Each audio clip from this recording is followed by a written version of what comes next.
Hello everyone, कैसे हैं आप सब लोग। Welcome back to ICT virtual classroom Dehradun. मैं निखिल राणा। क्लास 8 का अपना मैथ्स का जो हमारा टॉपिक है जो कि मेंसुरेशन है उसको कंटिन्यू करेंगे।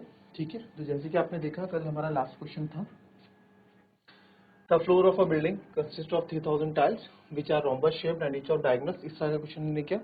इसमें कॉस्ट भी हमने निकाल के आपको बताई और एरिया भी हमने निकाल के इसमें बताया। इस तरह के क्वेश्चन भी आपके पास देखने को आपको मिलने वाले हैं।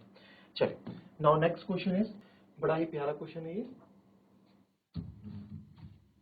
तो इस क्वेश्चन में आप देखेंगे क्वेश्चन क्या बोल रहा है। Mohan wants to buy a trapezium shape field. Mohan ना एक ट्रेपेजियम शेप फील्ड खरीदना चाहता है, समलम जो है। Its sides along the river is parallel to and twice the side along the road. If the area of this field is 10,500 metre square and perpendicular to the distance between two parallel sides 100 meter, find the length of the। ठीक है, तो अब देखिए इसमें क्या बोल रहा है, क्या बोल रहा है इसमें समझेंगे। फिर से पढ़ेंगे क्वेश्चन को एक बार। Mohan wants to buy a trapezium shaped field. Its side along the river is parallel to and twice the side along the road.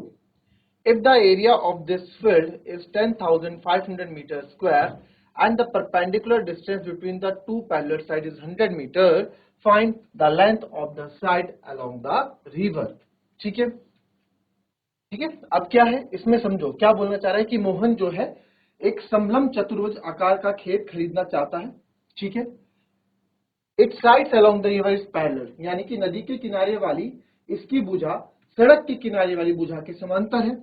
यानी कि जो नदी के किनारे वाली भुजा, देखो क्वेश्चन समझना भी सीखो। क्या है, इट्स कहां गया हाँ, it's sides along the river, यानी कि रिवर के साइड, जो रिवर की तरफ वाली जो इस खेत की साइड है वो पैरेलल है किसके, जो साइड रोड के है। और साथ ही साथ उसने ये भी बोला, साथ ही साथ उसने ये भी बोला कि ट्वाइस भी है ना, यानी कि नदी के किनारे वाली इसकी भुजा सड़क के किनारे वाली भुजा के समांतर और उसकी दो गुनी है। यानी कि इसकी दो गुनी भी है।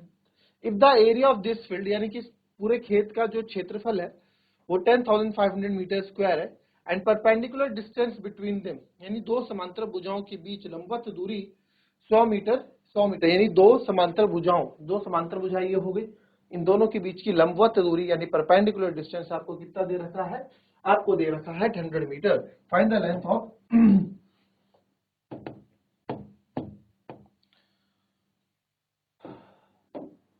तो देखेंगे यहाँ पे solution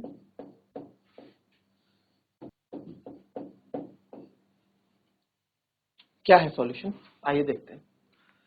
Mohan wants to buy a trapezium shaped field. Its side along the river is parallel to the set। ठीक है, तो let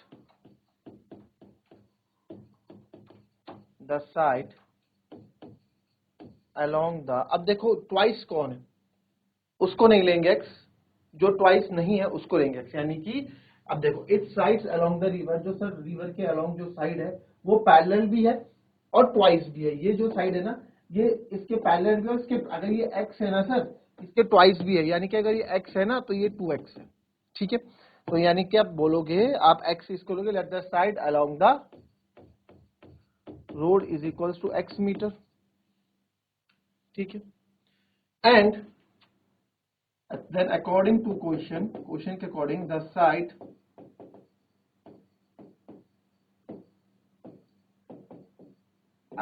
along the river is equals to 2x metre.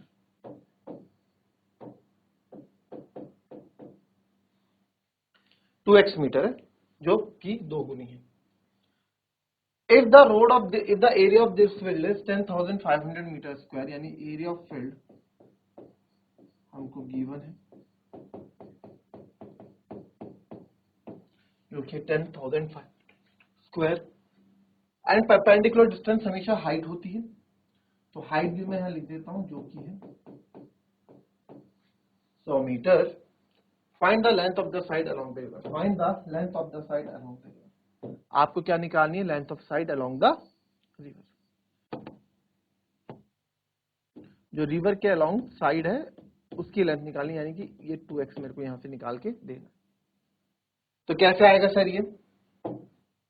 Easy है, कोई बड़ी बात नहीं है। इसमें आप क्या करेंगे ना, इसमें जो है मैं एरिया निकाल दूंगा, एरिया का फॉर्मूला यूज कर दूंगा। यहाँ पे एरिया का फॉर्मूला क्या होता है सर, क्योंकि एरिया दे रखा है तो उसी का फॉर्मूला होगा हाफ इनटू सम ऑफ, लिखेंगे आप parallel sides into height. Area equals to half कितना होता है, हाफ ही होता है सम ऑफ पैरेलल साइड, यानी कि x प्लस 2x, दोनों पैरेलल साइड्स। हाइट दे रखी है 100, तो एरिया तो मेरे को यहाँ गिवन ही है, तो एरिया भी लिख देता हूं मैं 10500, यही है 10,500। तो इसकी मल्टीप्लाई इधर कर देता हूँ, या आप इसको 50 टाइम्स कट भी कर सकते हैं, तीनों ही आप देखो मल्टीप्लाई में। तो मैं कट करने से बढ़िया 100 के टर्म्स में रहने देता हूँ, इसको इधर मल्टीप्लाई कर देता हूँ, इधर मल्टीप्लाई करूंगा 10 2 20 0 0 2 0 0 2 5 10 है ना, 2 5 10 और 1 कैरी और 2 1 2, 21,000 आ गया। ठीक है,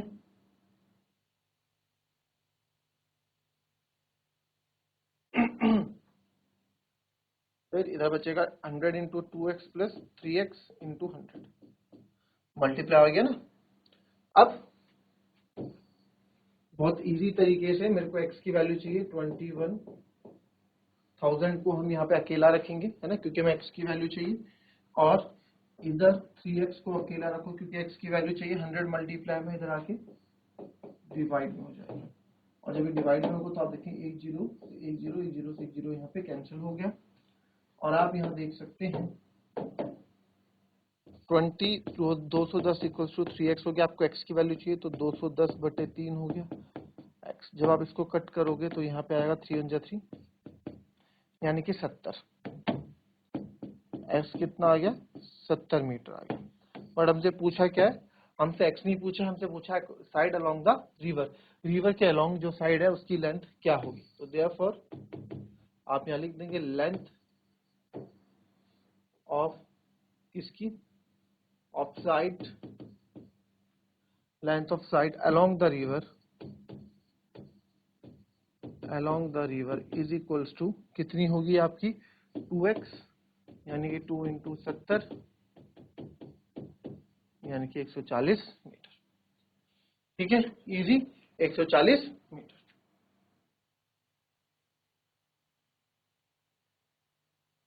चलिए नाउ नेक्स्ट देखेंगे, ये भी इजी है इतना, मतलब आपने कल इस तरह का क्वेश्चन हमने किया था, थोड़ा वैसा ही तरीके का ये क्वेश्चन आपको यहाँ पे दिखने वाला है। Find the area of rhombus. Area of rhombus आपको बताना है, whose side is 5 centimeter and whose altitude is 4.8 centimeter। f, अब यहां से मुझे एरिया भी निकालना है, ठीक है, और लेंथ ऑफ द डायगोनल भी निकालनी है। ठीक है, अच्छा क्वेश्चन है। तो इस क्वेश्चन में आप देखें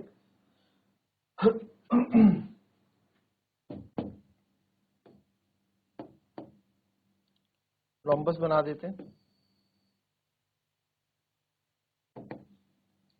each of its side is 5 centimeter, whose altitude is 4.8। तो सर एल्टीट्यूड एक वर्टेक्स से जाएगा, दिस इज 4.8। ये क्वेश्चन अच्छा क्वेश्चन है, पूछ सकते हैं, इसलिए इसको फिर से भी करवा रहा हूँ प्रैक्टिस के। 4.8 centimetre and it's one diagonal is 8 centimetre long. इसकी एक डायगोनल जो है 8 सेंटीमीटर लॉन्ग है। मान लेते हैं ये डायगोनल इसकी 8 सेंटीमीटर लॉन्ग है। Find the length of other diagonal. आपको sir length of other diagonal बतानी है, ठीक है। अब आप देखिए, दिमाग में सबसे पहले बच्चों के क्या आता है, वो ये आता है कि सर हमने तो ये पढ़ा है कि जो एरिया ऑफ रोम्बस होता है, एरिया ऑफ रोम्बस होता है half into product of diagonal होता है।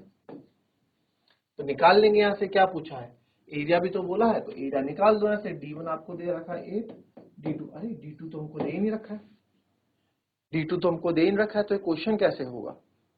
तो जो जो चीजें आपको यहाँ दे रखी हैं उसका यूज होगा, जाहिर सी बात है ना। तो ये इसको ऐसे नहीं करेंगे। तो सबसे पहले तो गिवन लिख लेते हैं, जो है हमेशा गिवन लिखेंगे, इसका भी आपको नंबर मिलते हैं। साइड लेंथ ऑफ रोम्बस या साइड जो आपकी रोम्बस है, साइड ऑफ रोम्बस कितनी है? 5 सेंटीमीटर। हुज एल्टीट्यूड, यानी कि एल्टीट्यूड मतलब हाइट होता है बच्चों, हाइट जो आपकी है 4.8 centimetre. If one of its diagonal is, यानी कि एक डायगोनल D1 मान लो 8 सेंटीमीटर है। Find the length of other diagonal, आपको दूसरे डायगोनल की लेंथ यहाँ पे बतानी है। तो अब यहाँ पे आप देखें, सॉल्यूशन हम करेंगे इसका स्टार्ट। तो सबसे पहले अब आपको यहाँ पे क्या किस तरह से करेंगे, आपको मैंने बताया था, जो एरिया ऑफ रोम्बस होता है, एरिया ऑफ रोम्बस आपका बेस इंटू हाइट भी होता है, ठीक है। एक एरिया ऑफ रोम्बस आपका यहाँ से देखो एरिया मिल जाएगा, एरिया ऑफ रोम्बस आपका बेस इंटू हाइट भी होता है।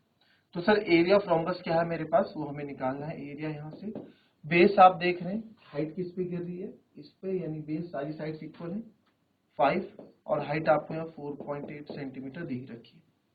तो सर एरिया यहाँ से आने वाला है आपका 5 8 40, 4 कैरी, 5 4 20 और 24 यानी कि इसको मैं लिख सकता हूँ एरिया को 24 सेंटीमीटर स्क्वायर, 24 सेंटीमीटर स्क्वायर। अब तो मेरे ख्याल से इजी है, अब तो आपको डायगोनल निकाल सकते हैं, प्रोडक्ट ऑफ डायगोनल। कैसे सर, कैसे निकाल सकते हैं?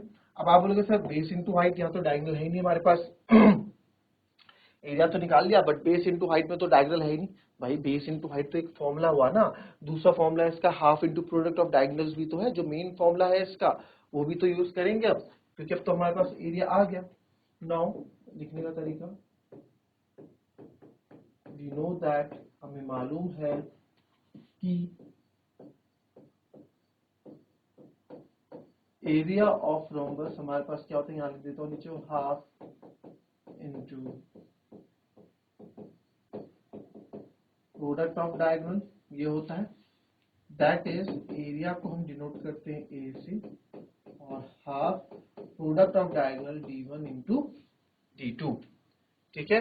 एरिया होता है हाफ D1 इंटू D2। तो यहाँ पे आप देखेंगे एरिया, अब सर एरिया तो आप निकाल चुके हैं, कितना 24, हाफ D1 कितना है सर 8 है, आपने तो बताया अभी 8 सेंटीमीटर है, ठीक है। और D2 कितना है सर, D2 आपको निकालना है, ओके। तो आप यहां से देखेंगे 2 1 2, 2 4 8, लिख सकता हूं ऐसे, बिल्कुल लिख सकते हैं। तो 24 अपॉन, चलो नेक्स्ट स्टेप में कर देंगे, 24 D2, आपको तो D2 की वैल्यू चाहिए, तो 24 अपॉन 4 हो जाएगा, भाई ये इधर आएगा ना, 24 अपॉन 4 में D2 को अकेला रखूंगा, फिर D2 चाहिए, 4 से 24, तो लेंथ ऑफ सेकंड डायगोनल कितनी हो गई, 6। लेंथ ऑफ सेकंड डायगोनल कितनी हो गई, 6, ठीक है। 8 6 48, 48 का हाफ 24, तो लेंथ ऑफ दूसरी डायगोनल आपकी कितनी हो गई, 6 सेंटीमीटर हो गई। आई बात समझ में, कॉपी कर लेंगे,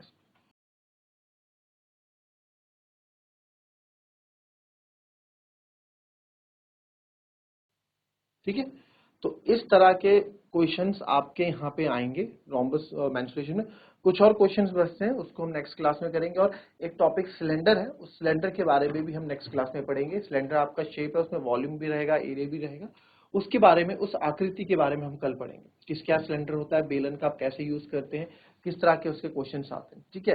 एंड ट्रेपेजियम रोम्बस से रिलेटेड क्वेश्चंस हम लगभग पूरे कर चुके हैं। हमने ट्रेपेजियम का क्वेश्चन भी कर दिया, रोम्बस का भी कर दिया है ना, ये ट्रेपेजियम के हो गए, ये आपका रोम्बस का हो गया था कल, ये टाइल्स वाला, फिर अगेन ये हो गया था। देन ये ट्रेपेजियम के सारे क्वेश्चन, ट्रेपेजियम से रिलेटेड तो हमने सारे क्वेश्चन कर दिए है ना, और क्वाड्रिलेटरल पैरेललोग्राम से कुछ क्वेश्चन बचेंगे, उसको कल डिस्कस करेंगे और नए शेप के बारे में पढ़ेंगे। तो मिलेंगे आपसे अपनी कल की नेक्स्ट क्लास में, तब तक के लिए be happy, be healthy and be safe. Thank you and have a nice day.